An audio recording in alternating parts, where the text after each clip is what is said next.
ดีครับนี่แหลมสมิหลาเมืองสงขลานะครับเราเห็นทะเลเกาะหนูเกาะแมวนะครับนี่ด้านหน้าเกาะหนูด้านหลังเกาะแมวนะครับเห็นทะเลนะครับ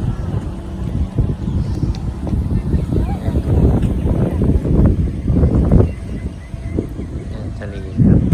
น้ำก่อนครับ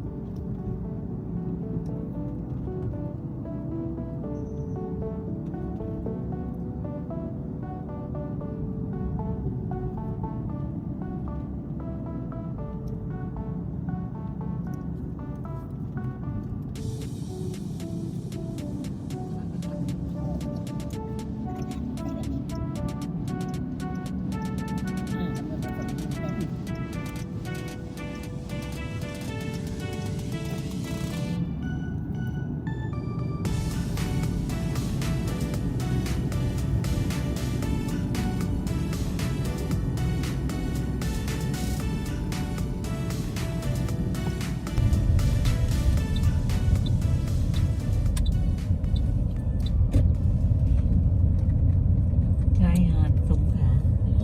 แหลมสมิหลาหาดชลาทัศน์ เราต้องไปกินไอติมก่อนไป ตักเลย อันดับแรกต้องไปกินไอติมก่อน ไปเดี๋ยวเลี้ยงไอติมลุงเลินหรือไอติมสุนทรถ้าสุนทรแล้วเป็นลูกค้า